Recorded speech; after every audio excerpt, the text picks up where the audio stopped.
राजनीति के इतिहास में ऐसी कोई राजनीतिक पार्टी जो अपने अस्तित्व में आने के सबसे कम समय में लूट और भ्रष्टाचार का कीर्तिमान स्थापित कर दिया हो, तो उसमें एकमात्र राजनीतिक पार्टी बन गई है आम आदमी पार्टी, अरविंद केजरीवाल की पार्टी। ये कहते हुए मुझे जरा भी संकोच नहीं है कि आम आदमी के नाम से पार्टी बनाया और आम आदमी के खजाने को ही लूटने का काम किया और लूटते लूटते यहां तक पहुंच गए। इतने भी घोटाले दिल्ली सरकार के हुए हैं, इसमें कोई जेल में हो या जेल में जाने वाला हो या जांच के घेरे में हो, ये सबका अगर कोई सही मायने में किसी के इशारे पे हो रहा है तो अरविंद केजरीवाल के इशारे पे हो रहा है। मुझे लगता है कि जहां तक दिल्ली के राजमहल के भ्रष्टाचार का मामला है, मैं नहीं, दिल्ली के लगभग हर लोग इसमें ये मान रहे हैं कि इसमें टॉयलेट और पर्दे ही करोड़ों के हैं। बाकी तो क्या है पता करने पे, जब सीबीआई इसकी इंक्वायरी कर रही है, शुरू किया तो पता चलेगा।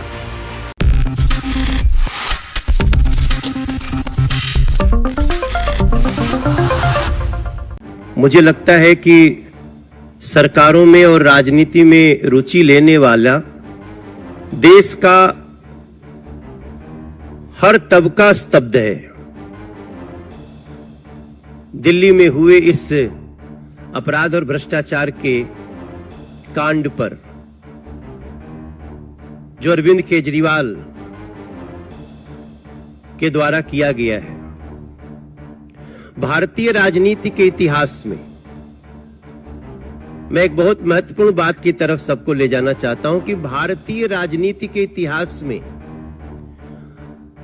ऐसी कोई राजनीतिक पार्टी जो अपने अस्तित्व में आने के सबसे कम समय में लूट और भ्रष्टाचार का कीर्तिमान स्थापित कर दिया हो, तो उसमें एकमात्र राजनीतिक पार्टी बन गई है आम आदमी पार्टी, अरविंद केजरीवाल की पार्टी। ये कहते हुए मुझे जरा भी संकोच नहीं है कि आम आदमी के नाम से पार्टी बनाया और आम आदमी के खजाने को ही लूटने का काम किया और लूटते लूटते यहां तक पहुंच गए। ऐसा कभी नहीं हुआ है। आम आदमी के खजाने को लूटने के लिए आम आदमी का ही प्रयोग किया है। और हम पहले से कहते आ रहे हैं कि ये जितने भी घोटाले दिल्ली सरकार के हुए हैं, इसमें कोई जेल में हो या जेल में जाने वाला हो या जांच के घेरे में हो, ये सबका अगर कोई सही मायने में किसी के इशारे पे हो रहा है तो अरविंद केजरीवाल के इशारे पे हो रहा है। मुझे लगता है कि जहां तक दिल्ली के राजमहल के भ्रष्टाचार का मामला है, मैं नहीं, दिल्ली के लगभग हर लोग इसमें ये मान रहे हैं कि इसमें टॉयलेट और पर्दे ही करोड़ों के हैं। बाकी तो क्या है पता करने पे, जब सीबीआई इसकी इंक्वायरी कर रही है, शुरू किया तो पता चलेगा। ऐसी स्थिति में जिसने 2013 से सादगी का दम भरा था,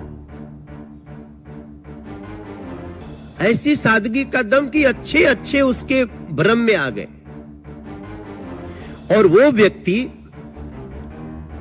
2022 तक राजमहल में रहने का सपना देखता हुआ उसको सही करने के लिए क्या क्या नहीं कर डालता है। जब 2022 कहते हैं, 21 कहते हैं, 20 कहते हैं, याद आता है तो इंसानियत को रौंदने वाली एक ऐसी कुकृत्य का दर्शन होता है जब देश ऑक्सीजन के लिए परेशान था, जब देश के लोग अपने आमने सामने घर के लोगों को प्राण छोड़ते हुए देख रहे थे, कोई चारा नहीं चल रहा था, जहां एक दूसरे को बचाने के लिए दुआओं का भी समंदर था, उस समय एक अरविंद केजरीवाल नाम का व्यक्ति दिल्ली का मुख्यमंत्री अपना राजमहल बनाने में लगा था। कैसा वो दिल, कैसा वो मन, कैसी वो सोच, ये सारी चीजें इस सीबीआई की जांच शुरू होने के बाद याद आ रही है। हमें इस मामले में सीबीआई की जांच की मांग हम लगातार कर रहे थे, क्योंकि जब सीबीआई जांच करेगी तभी उन सारी चीजों का पता चलेगा कि रात में क्यों किसी अधिकारी के कमरे को खोल करके वहां से फाइल चुराने की कोशिश हुई, साक्ष्य को नष्ट करने के प्रयास हुए। ऐसी स्थिति में हम उम्मीद करते हैं कि इस जांच से जनता के सामने राजमहल की सच्चाई आएगी।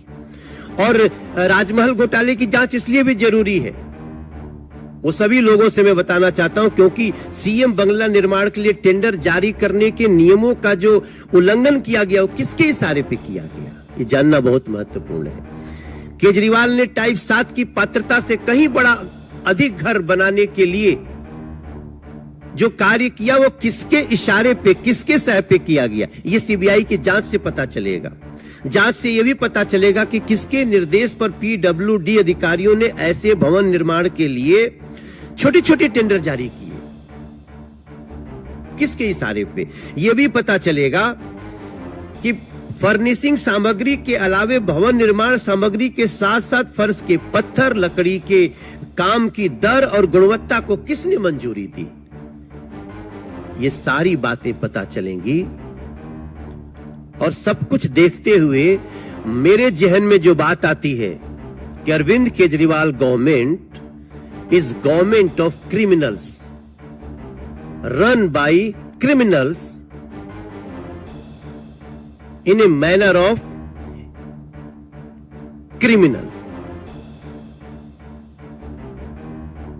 हम बहुत बार करप्शन की बात करते हैं, लेकिन आज हमें यह सब कुछ देख के लगता है कि ये गवर्नमेंट अपराधियों के द्वारा चलाई जा रही है और सीबीआई की जांच इसमें सही मायने में तह तक जा करके ऐसे लोगों को सजा दिला पाएगी, ऐसा मेरा विश्वास है।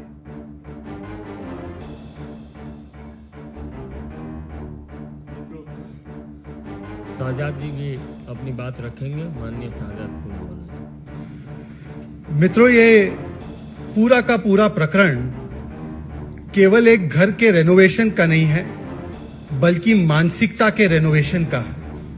जिन लोगों ने राजनीति में ये कस्में वादे लेकर आने का काम किया था कि हम छोटे घर में रहेंगे, हम वीवीआईपी सिक्योरिटी नहीं लेंगे, हम छोटी गाड़ी से चलेंगे, हमें तो केवल 2 रूम का घर चाहिए और क्या चाहिए, पैर पसारने की जगह चाहिए।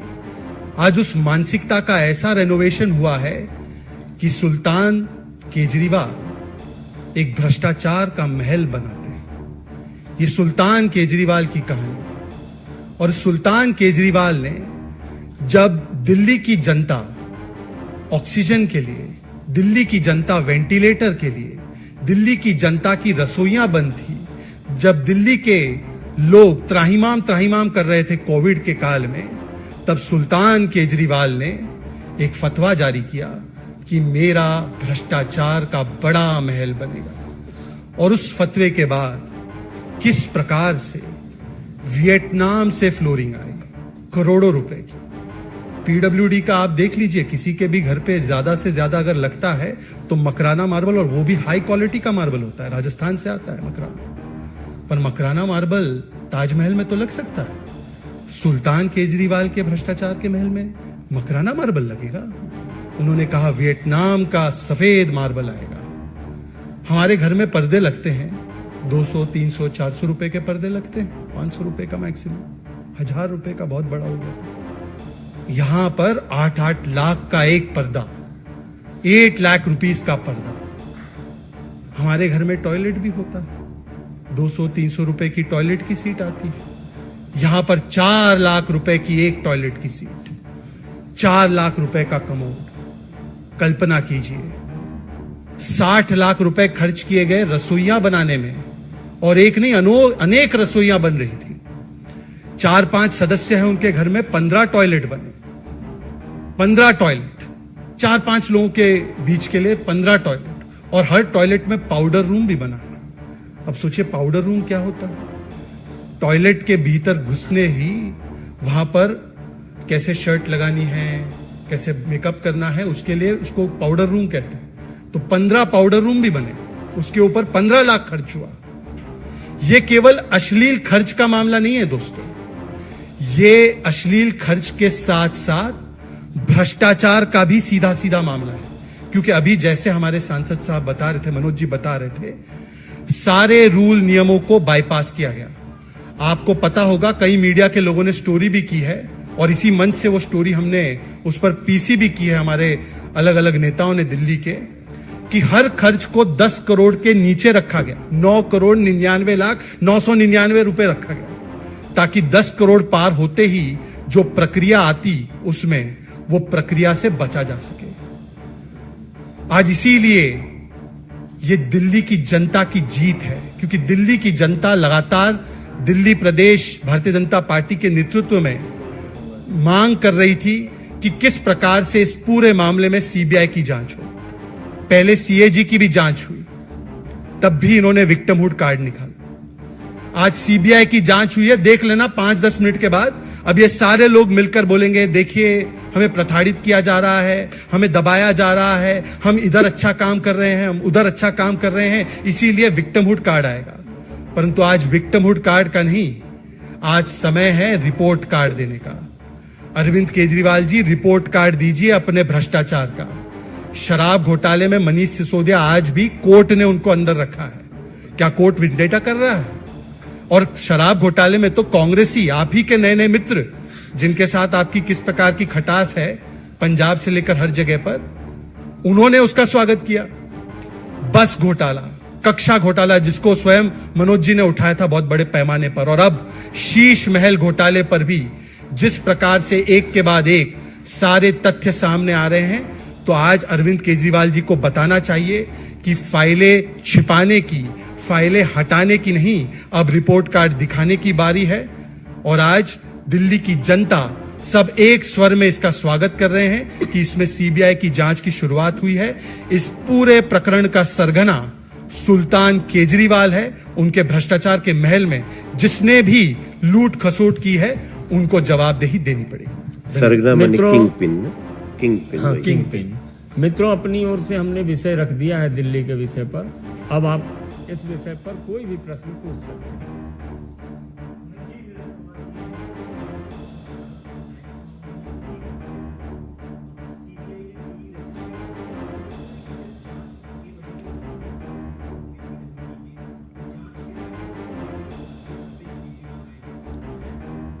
100% आएंगे, क्योंकि सीबीआई के जांच को अपने पास लेने से पहले जितनी चीजें आ गई हैं, और इवन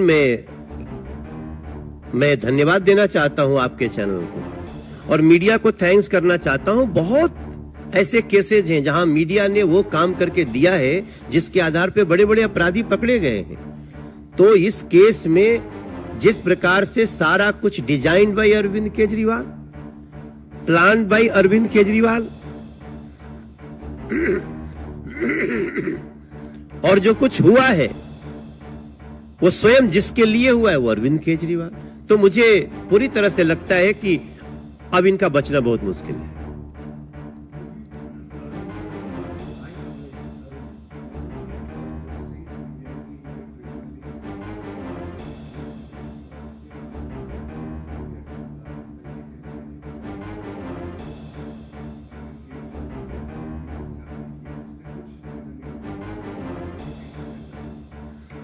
ये चालाकी अरविंद केजरीवाल ने शुरू से किया है और इसका बहुत बड़ा बड़ा मुद्दा भी चला है कि अरविंद केजरीवाल साइन क्यों नहीं करते हैं।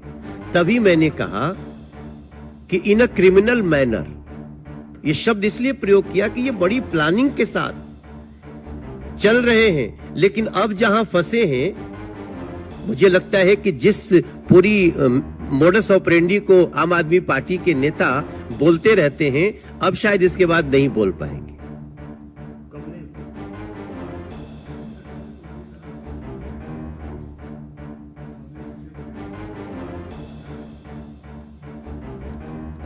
Excuse me.